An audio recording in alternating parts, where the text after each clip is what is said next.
Coming on the heels of my Beyonce video, which has done very well for my channel, if I say so myself, I've been averaging 60 views per video over the last few months, except for my monthly reset routine videos.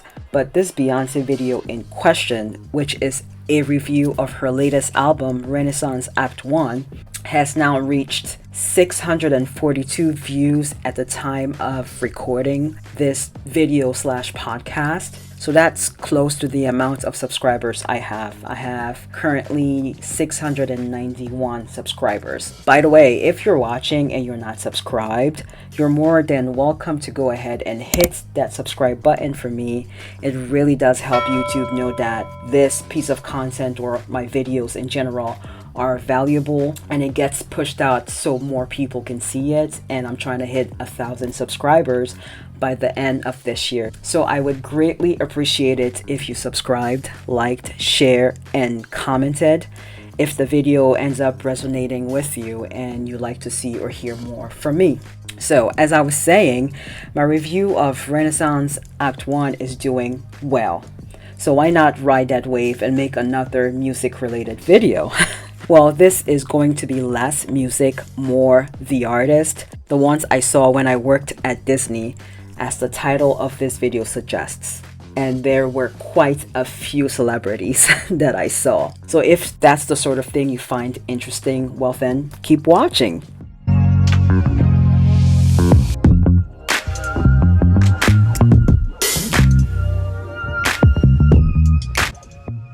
What's up, beautiful people, and welcome back to my channel slash podcast. It is 1 o'clock in the morning as I record this, and I just finished blasting Lost in the Echo by Linkin Park.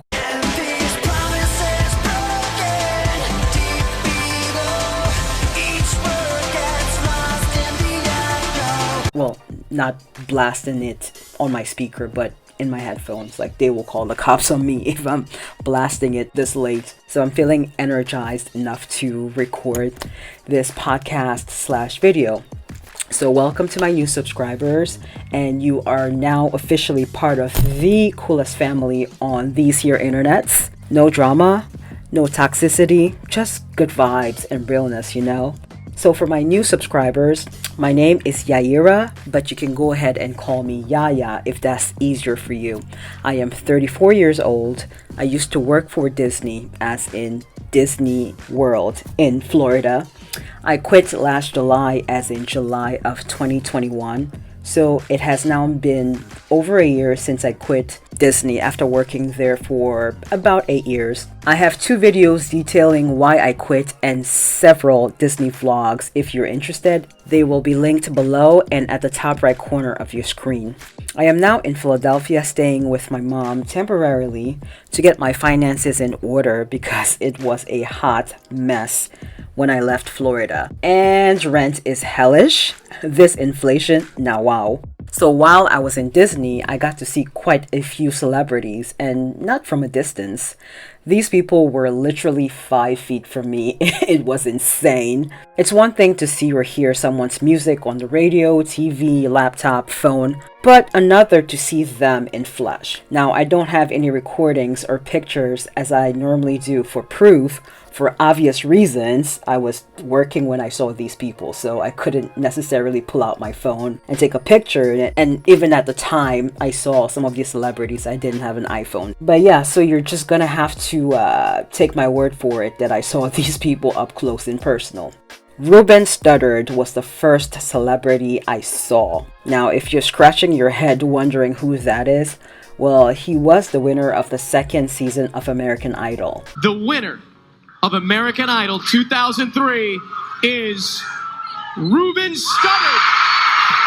And at the time I saw him, which was in 2013, he had not put out any records in a while, making him irrelevant in the music scene, not as a person. That didn't prevent me from doing a double take though when I saw him at Animal Kingdom Park backstage. Backstage simply means the area where only cast members are allowed, and on stage is where there are guests, or it's the guest area. Now remember, Disney has its own lingo, and the whole theming of Disney is supposed to be storytelling or a storyline. So of course, it would make sense to use words like backstage or on stage, almost like it's a play, or instead of saying job description, we say role, and we don't say uniforms, we say costumes. So things like that to remember. Anyway, celebrities are sometimes brought into the park or resort via the backstage area for their privacy, and also so they won't cause a ruckus, especially if they are super well known. Now with Ruben, I don't think many people would have bothered him on stage because, like I said,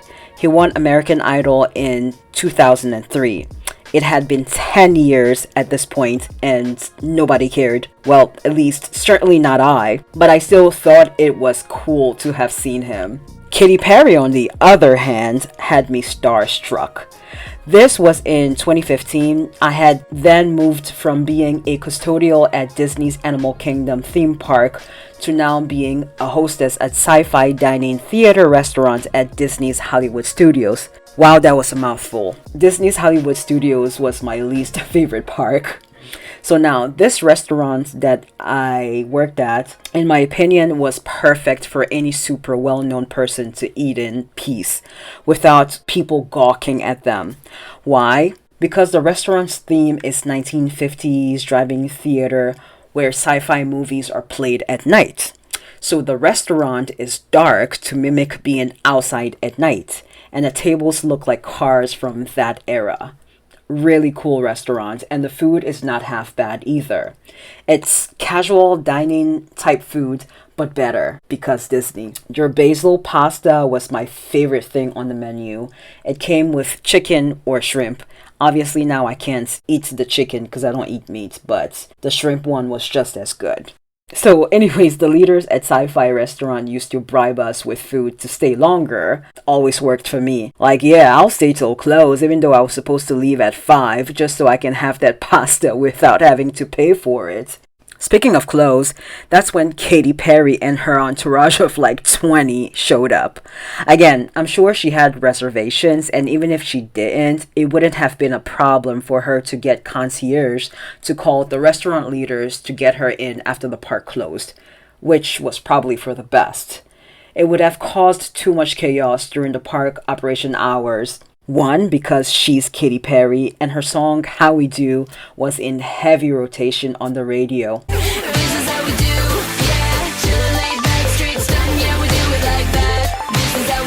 And two, she had a whole squad with her. They looked like her backup dancers. Anyway, it had to be about 9:30 or 10 p.m. and me and perhaps 2 or 3 other hostesses stood at the podium so we could see her when she came in. And she said hello to us, which was really nice. All I could think of was, my God, she looks so tiny in person. The camera does add 10 pounds.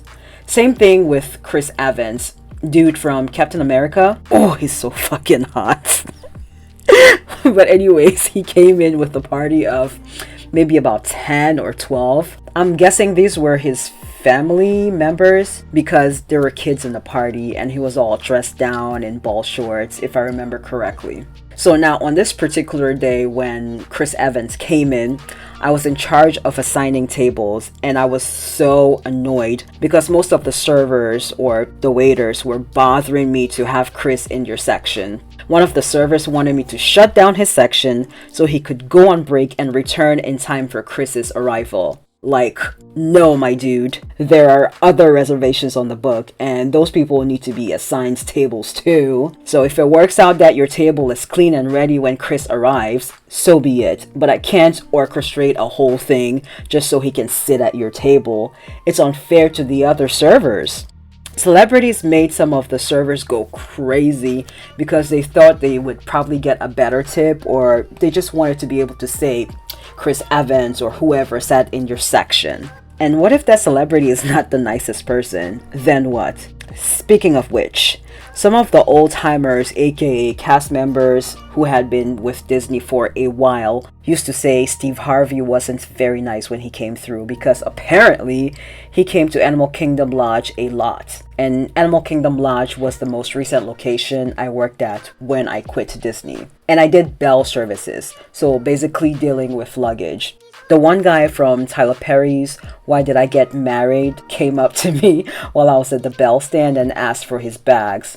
Boy, he was really tall. Another person I saw while at Animal Kingdom Lodge was this YouTuber Angie Belmar. She and her husband live in Canada, but she comes to Disney quite a bit, and if you watch her videos, she talks about it all the time. So anyway, I was at the bell stand this one day on the computer, and my coworker Shelly was dealing with them. Part of our job description was storing luggage in our luggage room for guests who check in too early and your room isn't ready yet. So we have to write down the guest's last name and number of items on the ticket in order to store them. It made things easier for us to give the bags back whenever the guest room became ready and available, and we did store a lot of luggage, so we definitely needed a system of figuring out whose bags were whose. So anyway, my coworker Shelly is dealing with them over there, and they say your last name, Belmar, and I'm over here on the computer and I say loudly without even looking up, I say, that name sounds familiar, and then I look up from my computer screen and there she was with her husband. I wanted to say, hey, I watch your videos on YouTube, but I wasn't sure if I would get in trouble for saying that, so I just left it alone. If you're into holiday decor or like Ray Dunn, I highly suggest Angie Belmar's channel. No one, and I mean no one, does fall, Halloween, or Christmas decor like she does. That's how I actually found her channel back in 2019. Those thumbnails of her decor were not like anything I'd ever seen. Other celebrities I saw while at Disney were Adam Sandler. I hear he's really nice. One of my co-workers at the time, Micah, had said he was hot for an old dude, and she wanted to... Should I even say this? It's not even appropriate, but she had said like he was fuckable. Anyways, I also saw Snooki from Jersey Shore. She was there with her kids, and she also looked very small in person. And I think that's about it. The Kardashians had come to Animal Kingdom Lodge, but I must have been off on that day when they checked in. The front desk cast members were going on and on about it, so that's how I knew about it. Perhaps it ended up in one of the episodes of your shows. I don't know. I don't really watch your show, but I used to watch it for a little bit there. I'm not even going to lie, but thank God for growth. I'm not even sure how relevant the Kardashians are anymore among the young crowd anyway, since they are currently in their 40s, at least Kim and Kourtney. And there's TikTok hijacking our attention. Now, cast members who worked attractions at the park or guest relations cast members got to see a lot more celebrities than I did. Let me explain. The main attraction at Disney parks, aside from the characters like Mickey and Minnie, are the rides. And so cast members who operated those rides had a higher chance of seeing celebrities up close because they had to make sure everyone is safe and secure in their seats before the ride takes off. Now, with guest relations, if you watch Blackish or Modern Family on ABC, there has been at least one episode featuring guest relation cast members. These are tour guides, basically. Some guests pay good money to have guest relation cast members take them around the park because they don't want to have to navigate the parks or navigate Disney in general by themselves, and so the guest relations cast member facilitates that. The parks, or Disney in general, can be overwhelming if you've never been. You have to deal with parking if you're driving to the park, bag check, magic bands at the resort. It's a piece of cake for me, but for someone who is a first-timer, I can imagine it being overwhelming. Sidebar, I saw Oprah too. Not at Disney, but since we are talking celebrities, I figured I would throw that in here as well. So I attended a studio taping of the Oprah show back in 2010 when the show was in its final season. The season when she took everyone to Australia? Epic shit. Anyway, I went to grad school in Chicago, Roosevelt University. And the Oprah show was also in Chicago. The studio is a lot smaller than it appears on TV, I'll tell you that. So anyway, it was on my bucket list to see or meet Oprah. So since I was in Chicago, I figured why not try to get tickets to the show. So I went on the website, I applied, and one of the questions was why I wanted to attend the show because that was the hottest ticket in TV with all the free shit she was giving away. My response to that question was I was a fan of the show, which was true. And I started watching the show around 2003, 11th grade. It was my first time in Chicago, also true. And that I didn't really care about getting free stuff from the show. I just wanted to see A Legend. That was a lie. That was a lie. I did want to see A Legend, Oprah, obviously, but it would also have been nice to get free shit from the show. But the show that I ended up being booked for got rescheduled for a later day 2 weeks later, and I could bring a friend, which I did. I brought one of my classmates who happened to be the reigning pageant queen at the time, Miss Black Chicago or Miss Black Illinois 2010 or 2009. I forget which one. It's a shame that I don't remember her name either. It was such a long time ago. And I didn't keep in touch with her after I graduated. So I brought her along, and she brought her sash with Miss Black Chicago or Miss Black Illinois on it, and her tiara along with her. I really wish I had that picture. We had posted it on Facebook, but as you all know, I deleted my Facebook over a year ago. It was low-key becoming like Twitter for me, and I ain't got the time for that. So back to the Oprah show that I attended. It was a depressing, tragic one. A couple had lost 3 small children in a car accident, 2 girls and a boy. But in a turn of events, they ended up having triplets, 2 girls and a boy. Gave me chills. There was also a survivor of the Virginia Tech shooting as a guest on the show. Meanwhile, the show taping before ours had celebrities. It was teen heartthrobs from the 70s, 80s, and 90s with confetti and all. You know, you take whatever you can get. I got to see Oprah in person, no free shit, and that's okay. And that's all I got, you guys. I really hope you enjoyed the video/podcast. I know this was a short one, but it's summer. I wanted to do something fun, nothing too serious, and kind of like music related in a way, music or TV related, because some of the people I did see were not just, musicians. Chris Evans is an actor, so yeah. And again, please like this video, share and comment and subscribe, and thank you all so much for listening. Thanks for your time. I really appreciate it. And I'll see you in the next one, which will be my September reset routine on YouTube. Imagine, September is almost here. I can't believe it myself. Okay, thanks. Bye.